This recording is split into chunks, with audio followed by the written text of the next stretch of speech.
எல்லாத்துக்கும் வணக்கம். இன்றைக்கி ஒரு விக்கெட் வந்திருக்கு. அதிமுகவில் விக்கெட்டுன்றது ஒருத்தர் ராஜினாமா பண்ணியிருக்கார். விராலிமலை நம்ம விஜயபாஸ்கர் திமுகவினரால் இருந்து இவரை ஒரு அமைச்சர்கள் குட்கா பாஸ்கர்பாங்க. அவர் ரிசைன் பண்ணி கூடிய விரைவில் பனையூரில் போய் ஐக்கியமாக போகிறான்னு சொல்லி, பனையூர்னால் நம்ம தாவேக்காவுடைய அலுவலகம். ஸோ இதுதான் இப்போ ட்ரெண்டாக போயிட்டுருக்குது. ஸோ இதை ஏன் நம்ம இப்படி பண்ணணும்னு தெரியல. பனையூர் பண்ணையாரை நோக்கி விஜயபாஸ்கர் செல்கிறார். அதுக்கப்புறம் விராலிமலையில் நின்று அவர் தாவேக்காசால் நின்று வெற்றி பெற்று அதன் மூலமாக சட்டமன்ற உறுப்பினர் அமைச்சர் ஆவார்னு சொல்கிறாங்க.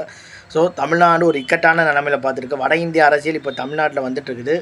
இது சில பேர் என்ன சொல்லுவாங்க, ஆதவர்ஜுன் காசு கொடுத்து அவர் விலைக்கு வாங்கிட்டார், அதாவது லீமா ரோஸ் மூலமாகன்றாங்க.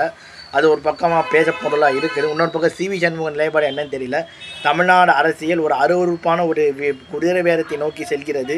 திமுகவினர் அதிமுகவினர் விலைக்கு வாங்கினது கிடையாது 2017 அந்த டைமில். ஸோ இப்போ நடந்திருக்க இந்த அரசியல் தலகுனிவு ஏற்பட்டிருக்கு தமிழ்நாட்டில். தமிழ்நாடு ஊர் மக்கள்லாம் எப்படி பேசிட்டு இருந்த தமிழ்நாடு இன்றைக்கி குதிரை பேரரசியலை நோக்கி போய் நம்ம தலகுனிவை ஏற்படுத்திகிட்டு இருக்குது. ஸோ இதுக்கெல்லாம் சொல்யூஷன் என்னன்னு நமக்கு தெரியல. ஒரு மினி இடைத்தேர்தல் தமிழ்நாட்டில் வரப்போகுதுன்னு நினைக்கிறேன். ஸோ அதை வச்சு தான் நம்ம இந்த கவர்மெண்ட்டை எப்படி வாழ்ந்துருக்குன்னு முடிவு பண்ணணும்.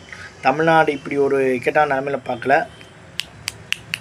இப்படி சென்றதுக்குள்ளே ஏதாவது ஒரு மாவட்டத்தில் இருந்து கற்பழிப்பு நடந்திருக்கு. ஒரு திருச்சியில் ஒரு கற்பழிப்பு நடந்தது, அதை பேசக்குள்ளே அடுத்ததாக கள்ளக்குறிச்சியில் நடக்குது, அதுக்கப்புறம் கோயம்புத்தூர், இப்படின்னு போயிட்டே இருக்குது. கிட்டத்தட்ட இந்த ஒரு மாதத்தில் 12 கற்பழிப்புகள் நடந்துகிட்ருக்குது தமிழ்நாட்டில்.